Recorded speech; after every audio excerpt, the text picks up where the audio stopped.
maybe the all-time greatest bass fisherman ever. That leaves out about 3 or 4 people.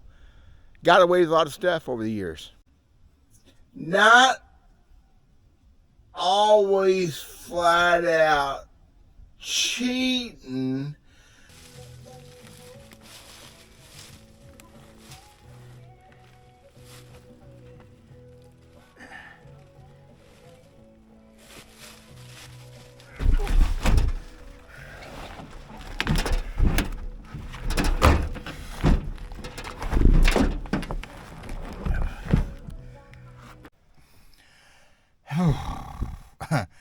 So I'm unhappy with myself, y'all. It's kind of ignorant, maybe. A lot of things I do will be. I did a video yesterday and worked on here in the restaurant while I posted another one. I actually have it all laid out, ready to go, except for some sort of cool thumbnail, some picture of me with a bass like I used to catch. And went to bed last night. I woke up thinking about that video and what it was going to be like to post it. Because it's negative. It's the truth. What it was about is the lying and cheating and shenanigans that went on in professional fishing since way back in the day. And what I know personally about some of the top dog pros, some of your heroes, some of the biggest names in sport fishing, and what they've pulled over the years, what they got away with.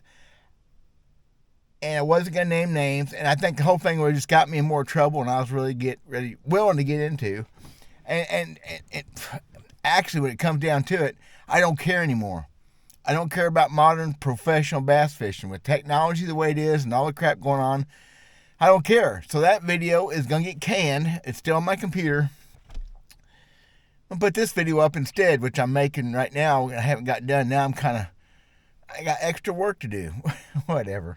So, laying in bed, 2 o'clock in the morning, thinking about that, how much that video was really going to suck and put me in a negative mood. I wasn't going to be happy with it.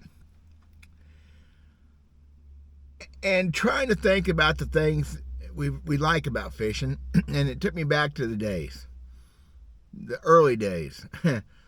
My first rod and reel was one of my dad's catfish rods. And Dad never spent no money on tackle. My brother had one of those Johnson Centuries, which was actually an upper end spin cast reel back in the day. But my first rod and reel that I bass fished with was a Zebco 202. And I think you could buy them for about $3 back in those days. I bought one new one ever. Because the one I started out with a coffee grinder. Man, that sucker was horrible. It'd been sitting on too many creek banks and pond banks over the years, filling up with sand and silt.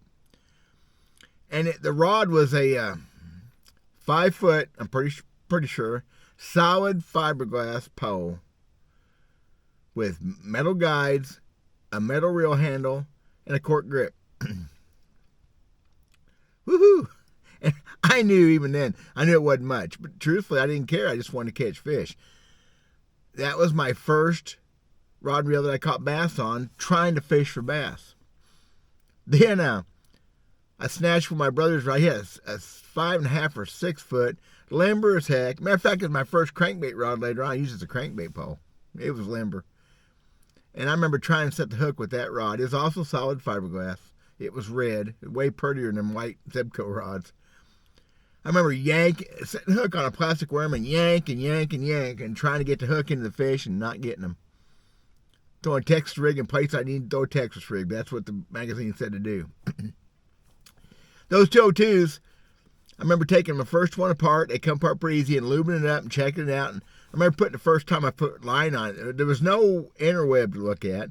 The way you learn things most of the time was Field and Stream and Outdoor Life and Sports Field had them center help sections.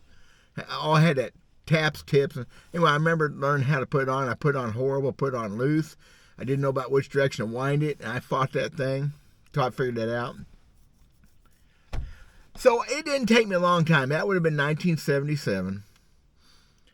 And in 1978, upgraded to a Zebco 33. Woohoo, yeah. The trick about that reel was I put it on my first ever real bass pole. It was a Bass Pro Shop branded, probably one of their first ones. I don't know who built the rod, but it was a 5.5 foot, medium heavy, tubular graphite rod with better guides and a pistol grip, a rubber pistol grip. It was called a Mean Green Stick. I owned about 3 of those over the years. I think I busted all 3 of them, broke one of them at the handle. I was uptown, and I felt so much better about that. I had some power, some backbone. I remember going up 12-pound tests on that 33. I'm a big dog. And commenced to catching better bass.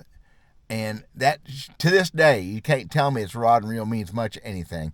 As much as I've had better rods and reels, my stuff's pretty cool. I'm still using those old 4600Cs.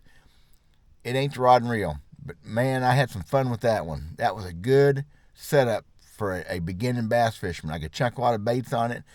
Had no speed, but had power, and I caught fish and everything except a floating frog. I remember the first day I ever threw one of those snag-proof floating frogs. I had belligerent monster couple. Move the pond out of the way to get to the bait.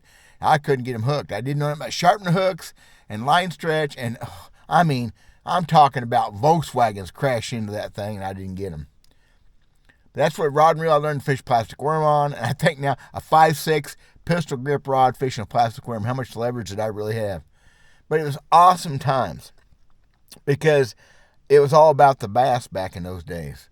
It wasn't about tournaments. It wasn't about any money or ego. It was about learning to catch the bass and learning about the fish. And by the time I was 15, I was studying the fish. I was reading crazy studies and things, some of them outdated badly, on the largemouth bass and how they lived, what they did, and of course some of that stuff still holds true to this day. So that was magical times for me. Golly, that had been to about 1980, and I fished my first tournament. Well, I actually fished my first tournament in 79. That's another story someday. I was 14 years old. I fished a tournament. That's another story. I'll tell that one someday too. That next winter after I got that, though, I bought a Daiwa Millionaire 4H. They were like $35 or $40. And that was a ball bearing. Hank had 2 ball bearings on the spool, and it was a decent reel. It was so much more power and more speed and everything. And I enjoyed that reel for about a year or so. And then Christmas of my 16th year, my parents bought me a 5500C Ambassador, which is ball bearings, very well made, better than the Daiwa. And I was uptown with a reel that weighed 15 ounces without line on it. Wow. Heavy. Boy, I used that thing tournaments for years. I did not wear that reel out, I'll guarantee you.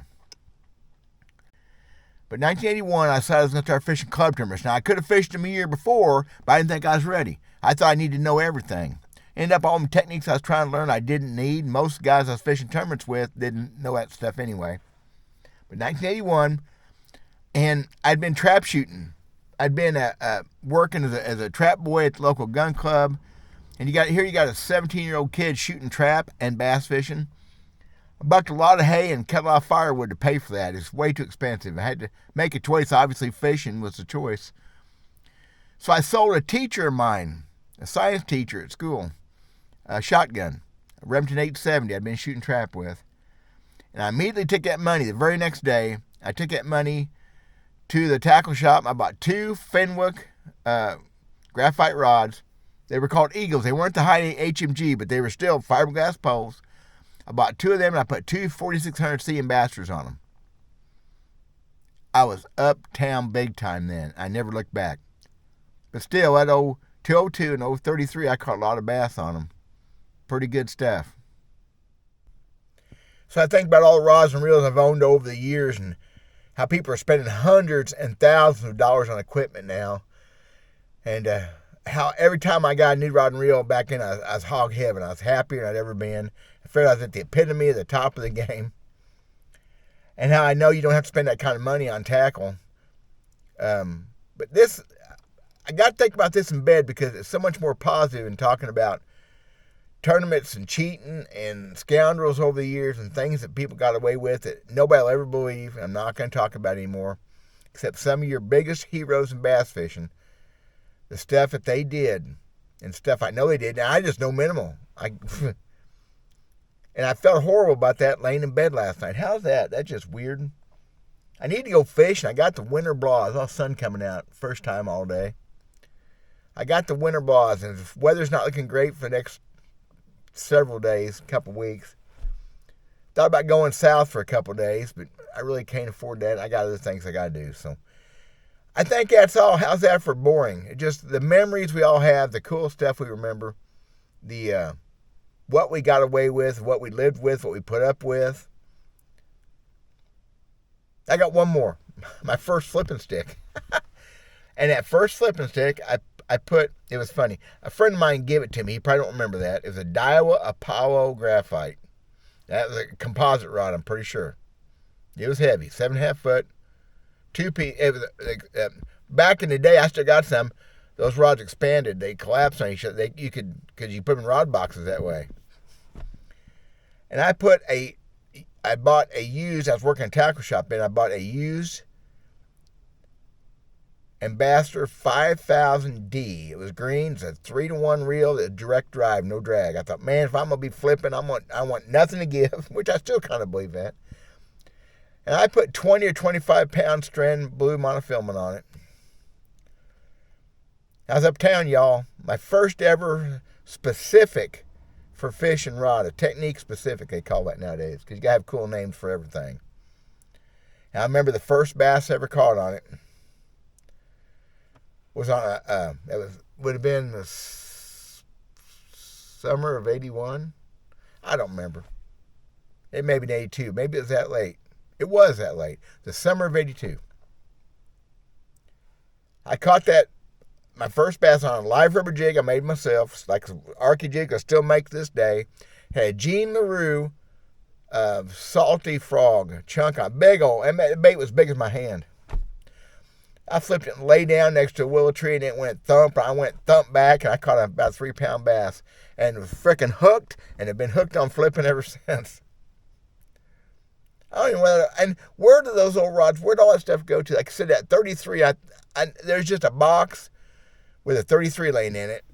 If it doesn't have a hog handle on it, well, I might take a hog handle off, put on something else. I've broke a lot of rods over the years and stuff, but I don't remember what happened with all them poles. I just don't remember. And reels. I've got a reel that dates back to 1981. I bought that winter of 81, 82. I bought it from a customer at a tackle shop. It's that 78 model 4600C that I still use. It's starting to sound pretty raw. Where does all that stuff even went to? I don't remember. Pretty sad because it's a pretty big part of my life. I bet y'all have remembrances too of them cool rods and reels and stuff, baits, whatever you use. Let me know what they were. I feel better now. I'm gonna kill that other video and just I don't think I've ever done that before. But it would have been a video that would have been pretty abusive. I didn't name names, but it had stirred up a bunch of attention. It don't need to be stirred up. Fishing sucks. Bass fishing, professional. No interest no more. Don't watch it. Now, the NPFL, if they have stuff, I may watch some of that this year. No, whatever. I'm going to do something else. God bless you guys. We'll talk at y'all later.